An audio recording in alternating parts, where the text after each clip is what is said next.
పొద్దుగాల పొద్దుగాల పాయసం తినబుద్ధి అయింది. అందుకే రోడ్డు మీదకి పోయినా. అన్న కాళ్ళు కొట్టమంటే 4 ఏం సరిపోతాయన్న 8 తీసుకపో అన్నాడు.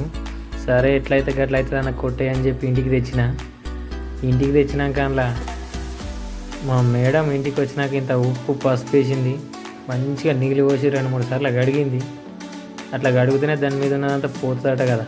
అదే పచ్చికాయలను కాలుస్తే మంటెక్కుతుంది కదా, అట్లా కొన్ని మిరియాలు ఎర్రంత అల్లం వేసి పచ్చగా దంచి పడేసింది. మామూలుగా దంచలేదండి, దంచింది పచ్చగా వేసేసింది. కొంచెం ఉప్పేసి కొన్ని లవంగాలు దాల్చిన చెక్క వేసేసి కొన్ని నీళ్ళు పోసుకున్నాం. ప్రెషర్ కుక్కర్లో గట్టి ప్రెషర్ ఇచ్చినాం. అట్లా ఉంటుంది మనతోటి. అంత ప్రెషర్ ఇచ్చినాం కాబట్టి అట్లా పాయసపు రెడీ అయింది. ఒక్క 6 నుంచి 7 విజిల్స్ వచ్చేదాకా గట్టిగా ఉంచినాం అనుకోండి, పాయసపు రెడీ అయిపోతుంది. మెల్లగా మనకు నచ్చిన పాయ ఎంత తాగబోతే అయితే అంత దాంట్లోకి వెళ్ళి తీసేసుకున్నాం అనుకోండి. కానీ ఏ మాటకు ఆ మాట అండి, పాయసం తాగితే మస్తు బలం వస్తుంది బొక్కలకు. ఈ మోకాల నొప్పులు ఉన్న వాళ్ళు తాగాలి కానీ సూపర్ పనిచేస్తుంది.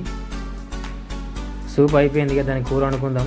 కొన్ని ఉల్లిగడ్డలు కోసుకొని దానికి పచ్చగా చేసేసి గ్రైండర్లో పేస్ట్ లెక్క చేసేసుకొని ఇంత నూనెలో ఆయనత ఉల్లిగడ్డలు కోసేసి ఒక్క 2 పచ్చిమిరపకాయలు కొంచెం అంత అల్లం ముద్ద వేసేసి లైట్గా ఒక గోధుమ రంగు వచ్చేదాకా వేయించినాం అనుకోండి, సూపర్ ఉంటుంది. ఇక దాంట్లో లైట్గా కలర్ కోసం పసుపు వేసేసి, ఎట్లయినా మన కూరలలో పసుపు కామనే కదా, అంతే.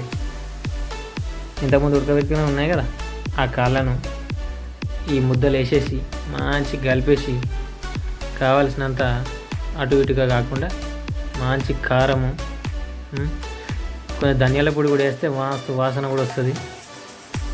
మంచి ఒక రౌండ్ కలిపేసి ప్రెషర్ కుక్కర్లో పెట్టేసి మళ్ళీ ఒక 7 నుంచి 8 విజిల్లు వచ్చేదాకా ఉడికించినాం అనుకోండి, కత్తాం కాళ్ళ కూర రెడీ.